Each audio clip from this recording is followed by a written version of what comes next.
Hola, después de realizar la teoría de lo que es la arquitectura SOA, el protocolo SOAP, el archivo WSDL y realizar un pequeño ejemplo de la implementación de un servicio web en .NET para exponer la funcionalidad que tenía la clase, eh, ahora pasaremos a la creación de un servicio web con un enfoque primero contrato.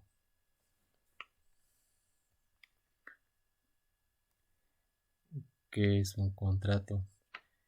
El contrato va a incluir la gramática de nuestro documento, este documento en que vamos a prescindir para la realización de nuestro servicio web.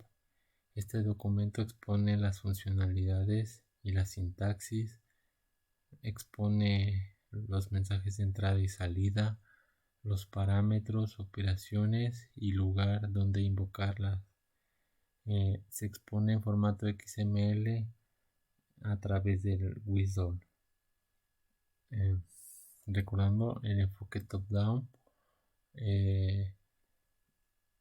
parte de la existencia de primero un contrato y de ahí vamos a generar lo que se requiera que se haga.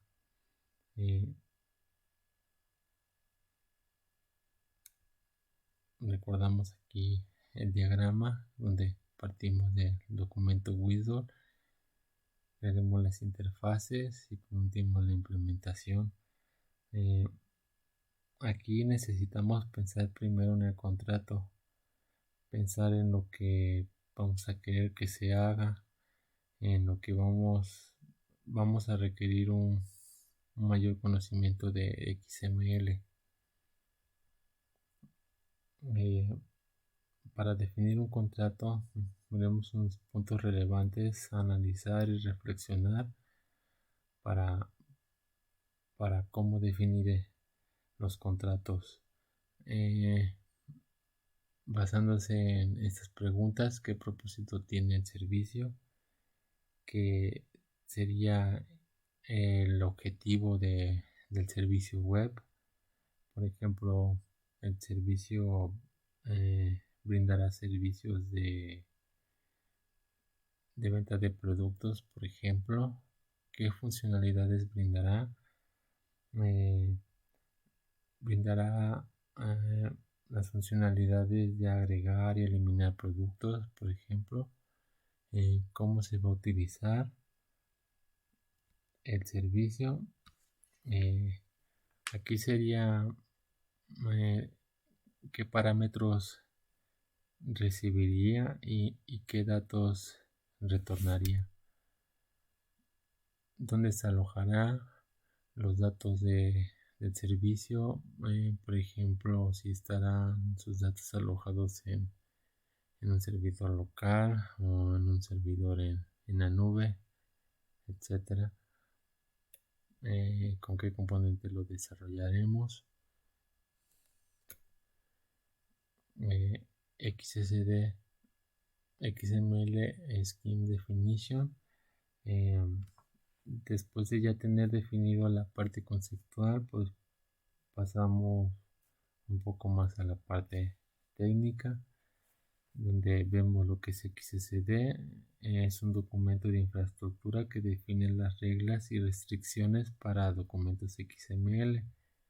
Y XSD formalmente describe los elementos de un documento XML y puede utilizarse pues, para validar el contenido de un documento XML, para asegurarse que se ajusta a las reglas de la XSD. Recordando un poco de lo que es XML, debemos recordar que un XML debe ser bien formado, es decir, que tenga un elemento raíz, que el elemento abra y cierre, que no haya elementos que no estén completos, que sea válido estructuralmente. Y pasamos al siguiente, donde sabemos que debe ser válido, definiendo sus reglas para su construcción. Para este aspecto pues vamos a recurrir a XSD, que es basado en XML. XSD permite definir la validez de un XML y se basará a través del uso de espacio de nombres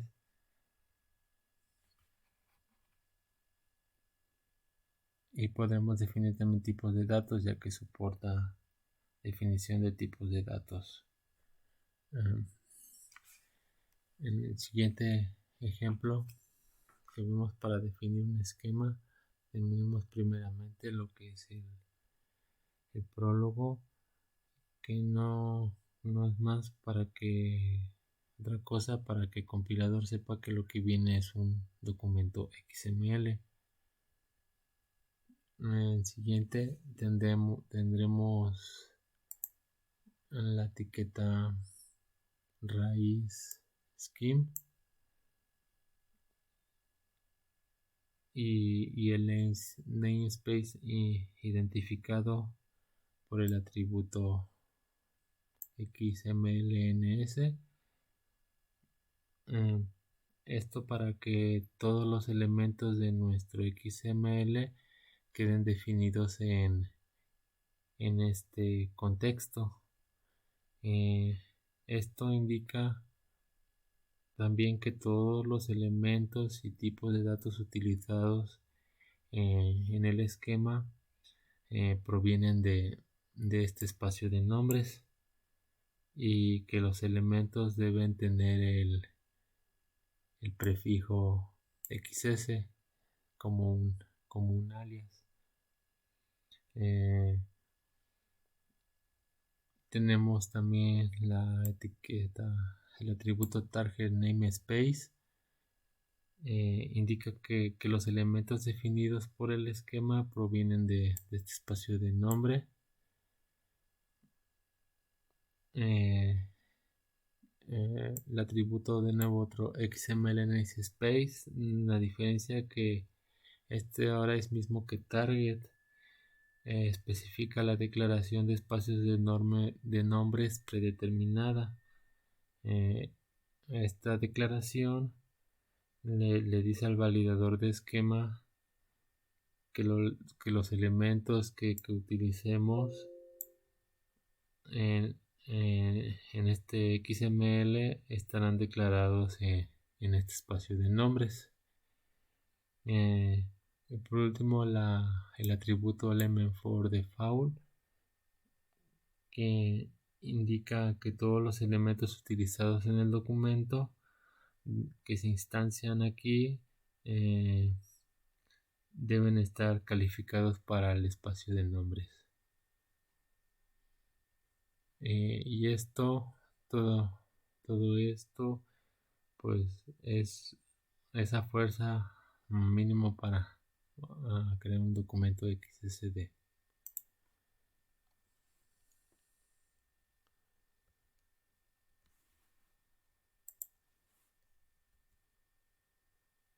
Tenemos elementos simples. Estos solo pueden contener texto y no pueden contener ningún otro elemento o atributo. La definición de un elemento simple: tenemos aquí el prefijo que habíamos visto anteriormente, XS. Tenemos la etiqueta elemento, que tiene un atributo name, que es el nombre que será de nuestro elemento, y el atributo type, que será el tipo de dato que de nuestro elemento. Tenemos aquí un ejemplo con 3 elementos, en donde su definición la vemos de este lado. También tenemos elementos complejos. Un elemento complejo contiene otros elementos y atributos. ¿Y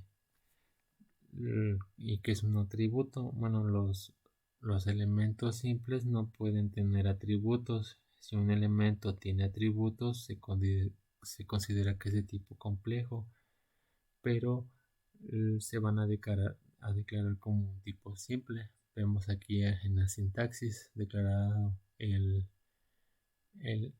el atributo con la etiqueta attribute, pero como un elemento simple. Vemos aquí un ejemplo, tenemos el elemento curso de tipo integer, porque vamos ahí tiene definido un 2, y tenemos, aquí vemos la definición, tenemos el atributo grupo que va a ser de tipo string, en este caso es B. Bueno, existen 4 clases de elementos complejos: elementos vacíos, elementos que contienen solo otros elementos, elementos que contienen solo texto y elementos que contienen tantos otros elementos como texto. Vemos algunos ejemplos. En el elemento vacío tenemos aquí un elemento complejo vacío que no puede tener contenidos, más solamente tiene este atributo PID. Este elemento no tiene ningún contenido. Para definir un tipo sin contenido debemos definir un tipo que permita elementos en su contenido. Vemos también una nueva etiqueta llamada complex types, que es la que nos va a ayudar a definir elementos complejos.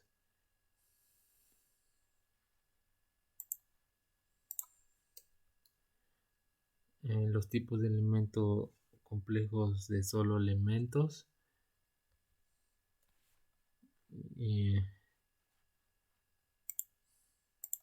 Igualmente podemos ver aquí ahora un elemento empleado que tiene a su vez otros elementos como nombre y apellido, y los podemos ver su definición en el esquema como tenemos aquí: prefijo, elemento, nombre person, y este va a ser un tipo complejo, se declara con complex types,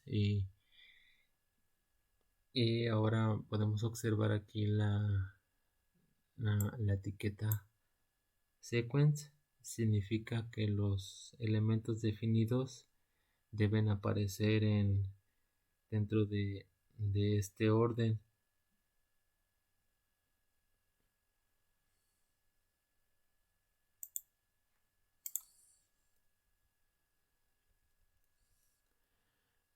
Tenemos también los elementos de solo texto, un elemento complejo que puede contener texto y atributos. Este tipo contiene solo contenido simple, texto y atributos, por lo tanto agregamos un elemento simple content alrededor del contenido. Al usar esto, se debe definir una extensión, como en este caso, o una restricción dentro del elemento simple content. Así, al usar el elemento de extensión y restricción para expandir o limitar el tipo simple base para el elemento. Y por último tenemos el contenido mixto, que puede contener atributos, elementos y texto, como lo vemos aquí.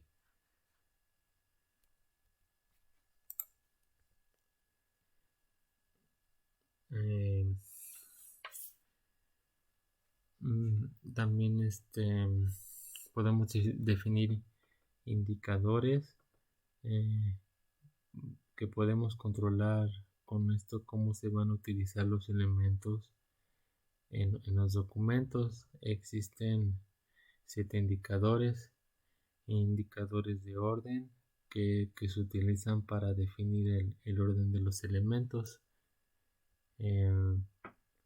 Tenemos el indicador R, que especifica que los elementos secundarios pueden aparecer en cualquier orden y que cada elemento secundario debe aparecer solo una vez. En este caso aquí los vemos. Ese elemento es un elemento complejo persona.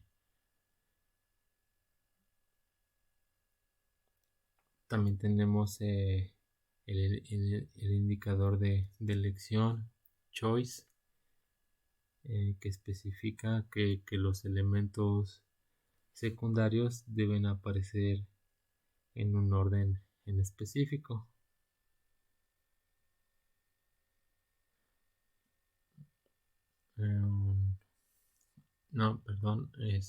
El choice especifica que puede ocurrir un elemento hijo u otro, en el que los elementos deben aparecer en un orden específico. Es lo que habíamos visto anteriormente, el indicador sequence. Tenemos los indicadores de ocurrencia, que se utilizan para definir con frecuencia con qué frecuencia puede ocurrir un elemento. Aquí vemos al indicador max occurs, que especifica el número máximo de veces que puede ocurrir un elemento, o igual podemos poner el min occurs, que sería el número mínimo de veces que puede ocurrir un elemento.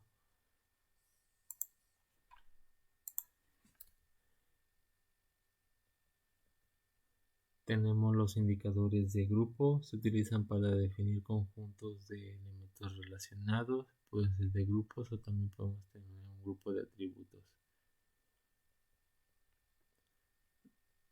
Ahora veremos un ejemplo práctico que empezaremos haciendo.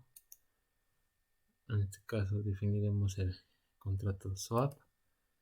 Un panorama de lo que se hará, pues en conjunto será implementar backend de tiendas de comercio electrónico basándose en el estilo arquitectónico de microservicios, que dará lugar a un sistema compuesto por un conjunto de servicios web independientes que también iremos desplegando, iremos viendo el proceso de cómo se hace. Para tener otro poco de panorama, vemos una página web de una tienda de comercio electrónico, en este caso de una tienda de camisetas, pero pues puede ser cualquier producto que se quiera comercializar en línea. En este caso pues podemos ver que se tienen categorías y acá se muestran los productos que ofrecen. Se tiene un carrito de compras donde se pueden agregar productos, ver el carrito en inicio de sesión.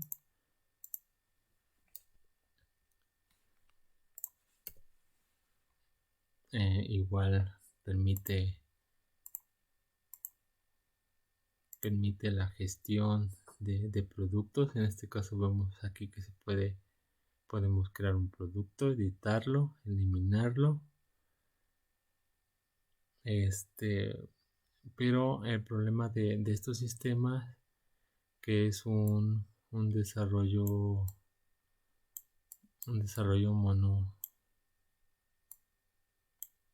monolito, ya que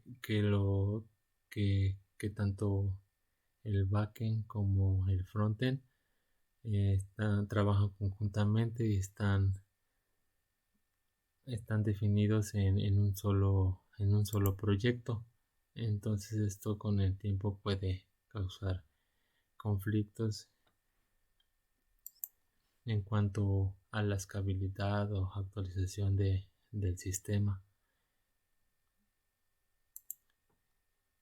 y solamente es específicamente utilizado para la web y no para otro sistema, otra plataforma.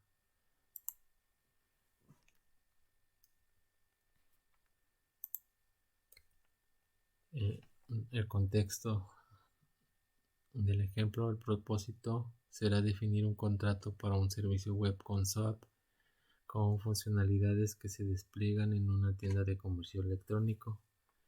Nuestro servicio se llamará gestión de catálogo. Y bueno, ¿qué propósito tiene el servicio?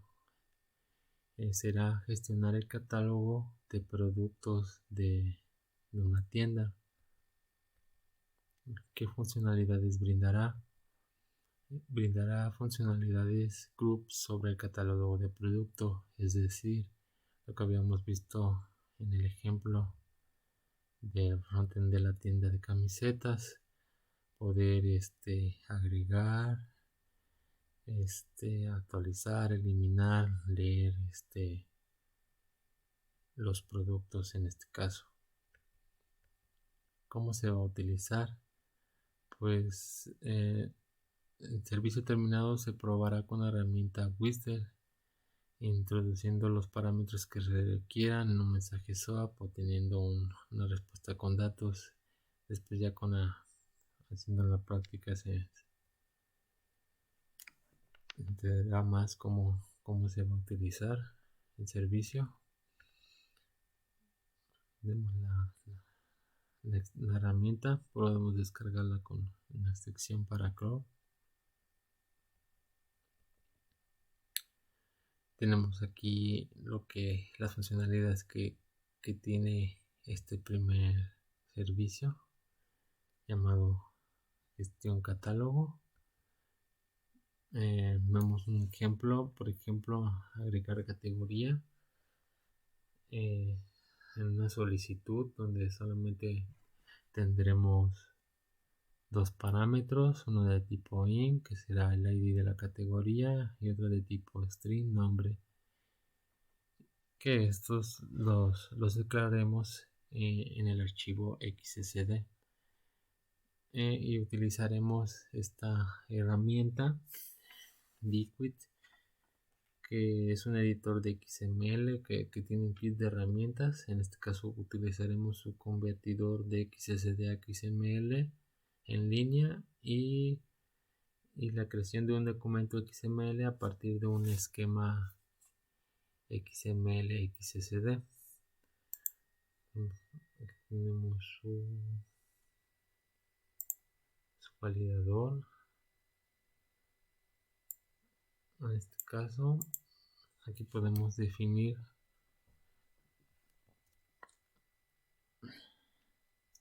nuestra primera funcionalidad en el contrato.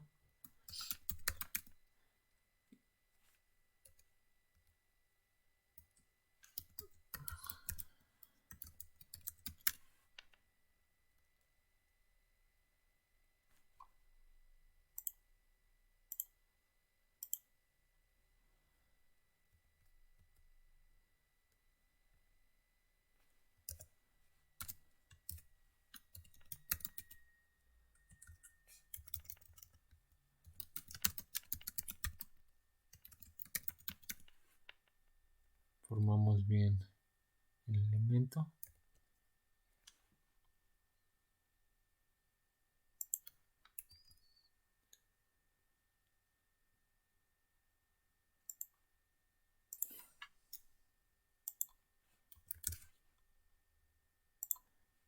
Los parámetros que llevará, vimos en este caso que era categoría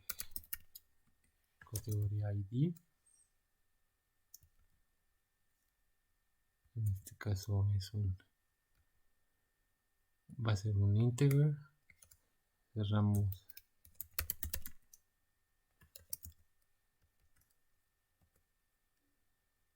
el elemento y también tendrá el elemento nombre.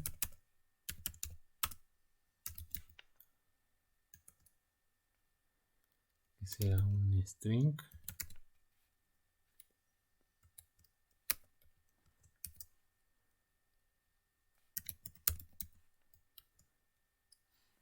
Y aquí ya podemos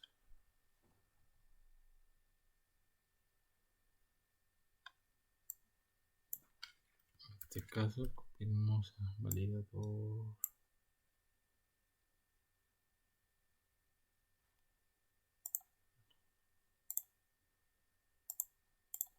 Aquí en este pegamos nuestra solicitud.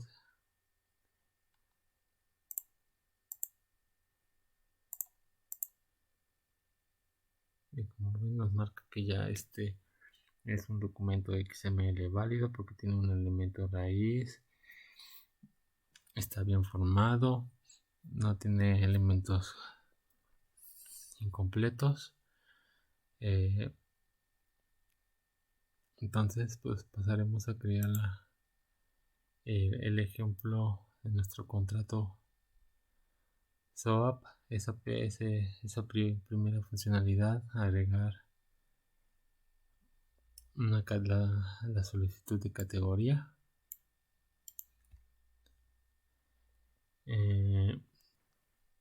Empezando aquí en este validador, pues nos marcará si tenemos algún error o si no tenemos bien definido el esquema. En primer lugar pondremos lo que es el prólogo, que es la versión, para que el compilador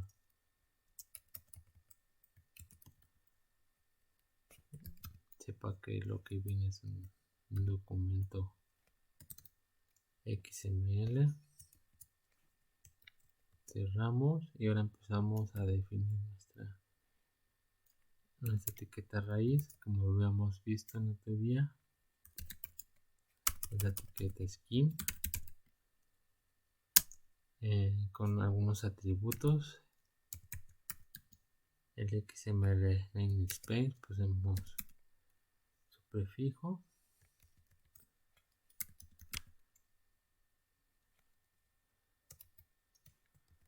ponemos donde van a estar definidos nuestros elementos o la dirección web. Nos recordamos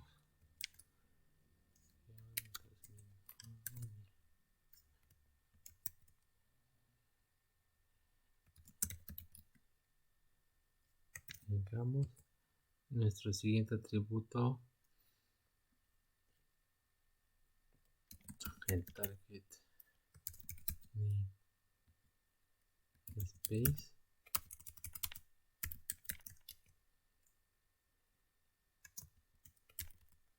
Este sí lo podemos definir nosotros.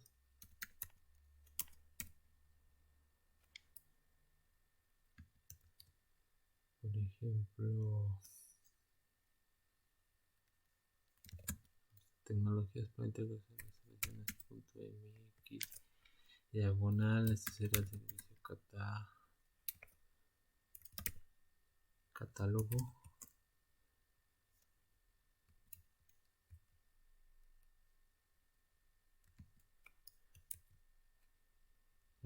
Nuestro XML.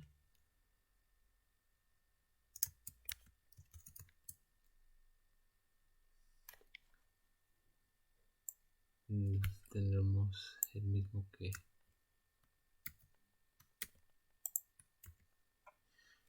target. Y por último el element for default,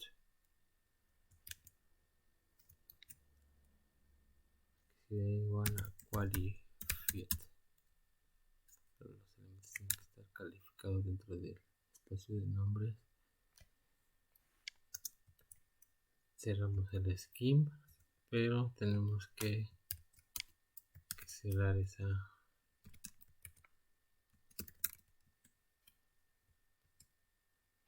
Ya tenemos nuestro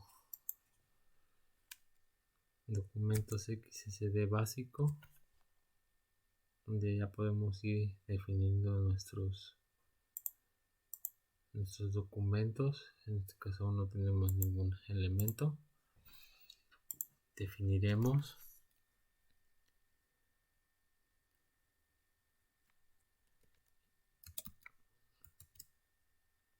un elemento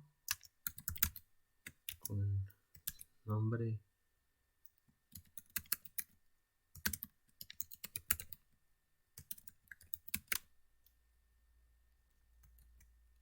se llamará agregar categoría request. Será un elemento complejo, entonces definiremos la siguiente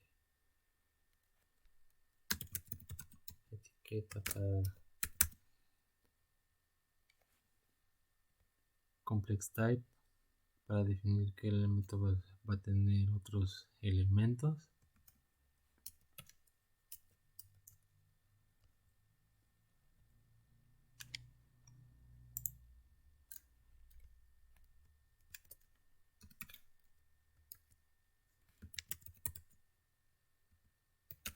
Cerramos la etiqueta.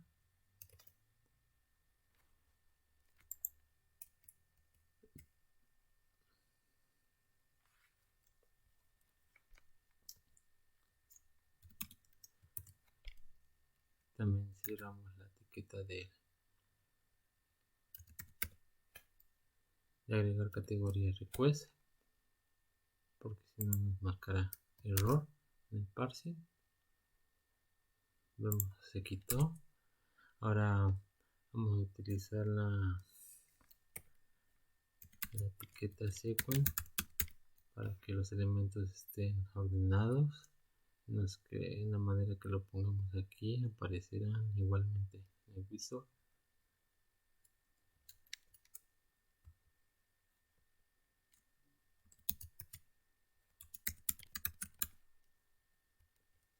Cerramos la etiqueta sequence, subimos de la barra y ahora sí podemos agregar los parámetros, los elementos que se requerirán como parámetros.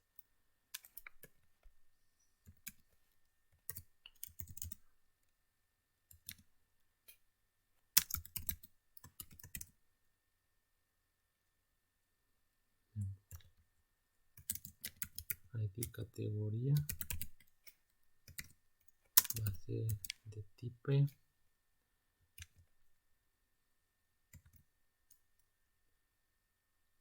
int.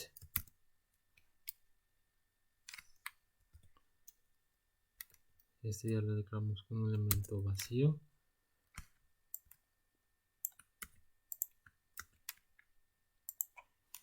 Y el otro parámetro nombre que habíamos definido en nuestro XML será tipo string.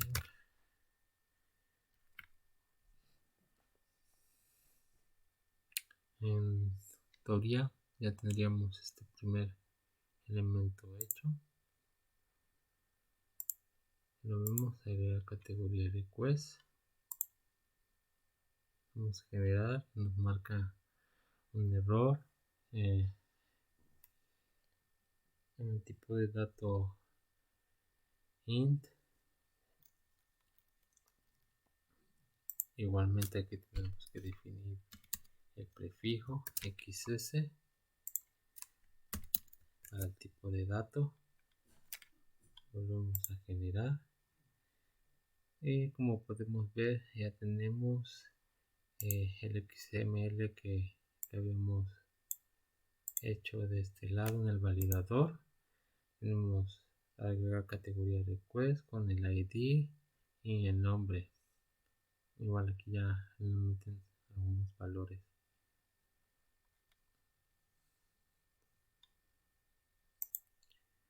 Y aquí tenemos esta primera parte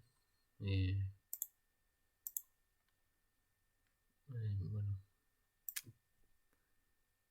a mi gusto podemos trabajar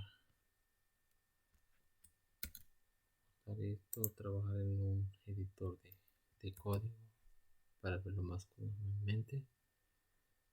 Aquí tenemos nuestro contrato, nuestra primera funcionalidad, agregar categoría request. Podemos definir el siguiente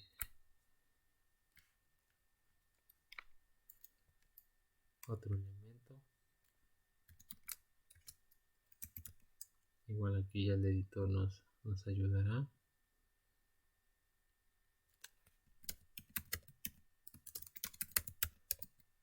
Ahora agregamos agregar categoría response, la respuesta. Igual será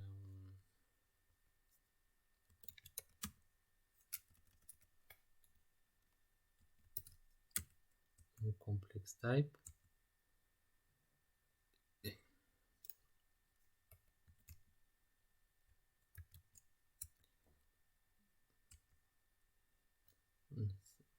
Sequence y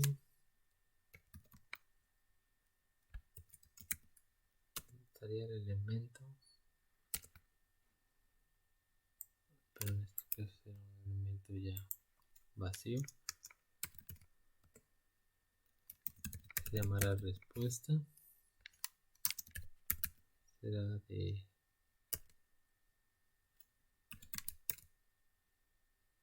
tipo, en este caso pondremos string.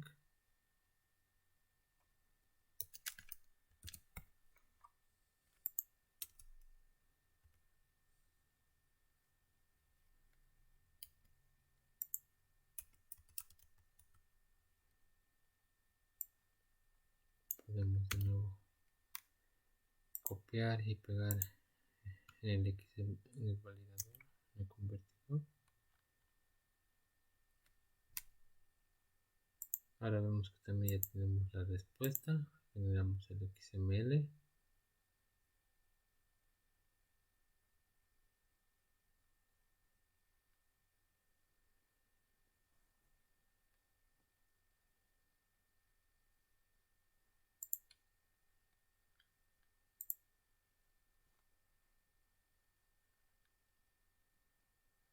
Aquí tenemos la respuesta. En este caso sería un string.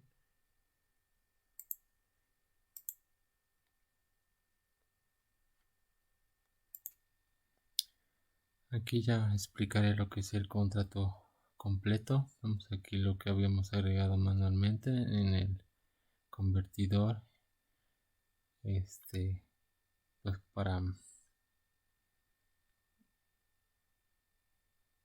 para hacer la definición de este contrato. Ahora he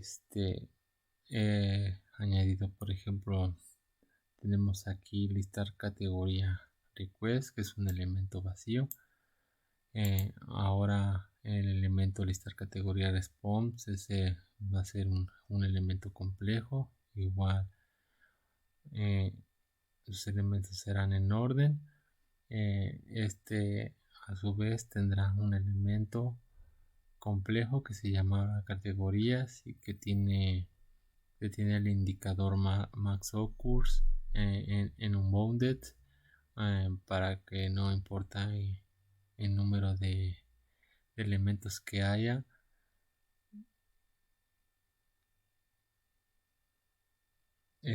Tiene, a su vez, siendo un elemento complejo, tiene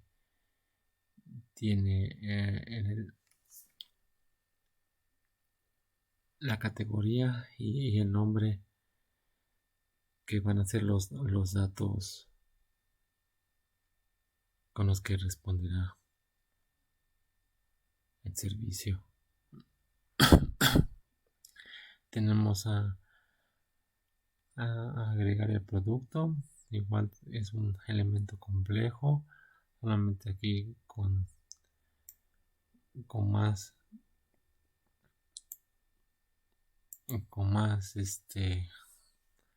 atributos.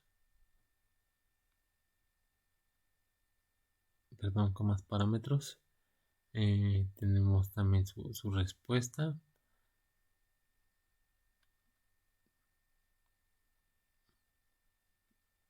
Tenemos buscar productos, igualmente como lo hacíamos en la de listar categorías. Vamos a poder modificar el producto. En este caso igual pedirá estos elementos con los que se crea el producto, y la respuesta en este caso será de tipo booleana. Solamente mandará un valor verdadero o falso si en este caso modificar o borrar o actualizar han sido correctos o incorrectos la solicitud. Y este es el ejemplo de contrato SOAP para el servicio catálogo. Pasaremos ahora a implementar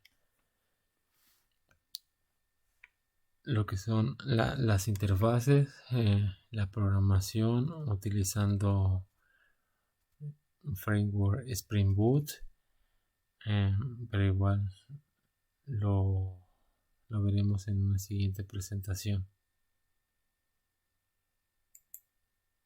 Gracias.